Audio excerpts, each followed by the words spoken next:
He was just one man, the perfect man. He gave his life, and he made an example for you.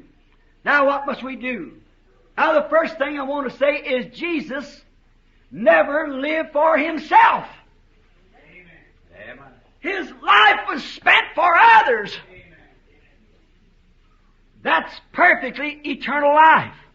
Il n'était qu'un seul homme, l'homme parfait.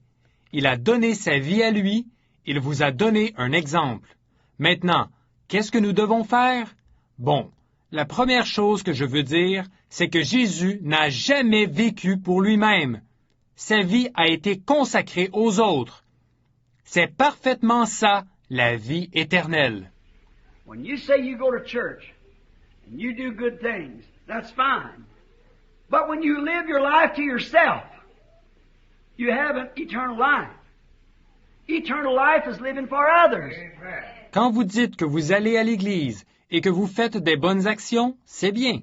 Mais quand vous vivez votre vie pour vous-même, vous n'avez pas la vie éternelle. La vie éternelle, c'est de vivre pour les autres. It proved it when he come in the Lamb of God. He lived and had eternal life because he did not live for himself, he lived for others. And you receive eternal life by receiving that day, and you don't live for yourself no more, you live for others. C'est ce qu'elle a prouvé quand elle est venue dans l'agneau de Dieu.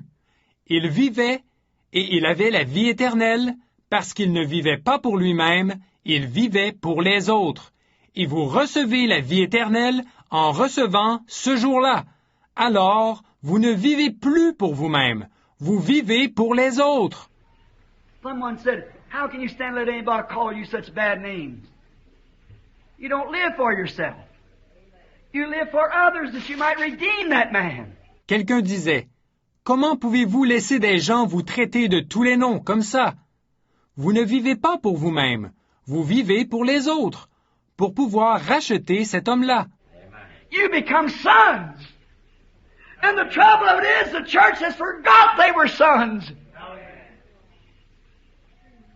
You are sons. You're taking Christ's place. You are sons, so don't live for yourself. Live for others. Vous devenez des fils. Et le problème, c'est que l'Église l'a oublié, qu'ils sont des fils. Vous êtes un fils. Vous prenez la place de Christ. Vous êtes un fils. Alors ne vivez pas pour vous-même, vivez pour les autres. Well, Brother Bram, I can live for this brother because he sure is a nice man. That's not it. Live for that man who hates you. That's right. Amen. Live for that person who would kill you if they could. That's right. That's what they done to him. They killed him and he died that he might save them. That's eternal life. Eh bien, Frère Branham, je peux vivre pour ce frère-ci parce que c'est un homme vraiment sympathique. Ce n'est pas ça. Vivez pour l'homme qui vous hait. Vivez pour la personne qui vous tuerait si elle le pouvait. C'est ce qu'ils lui ont fait. Ils l'ont tué et il est mort pour pouvoir les sauver. C'est ça, la vie éternelle.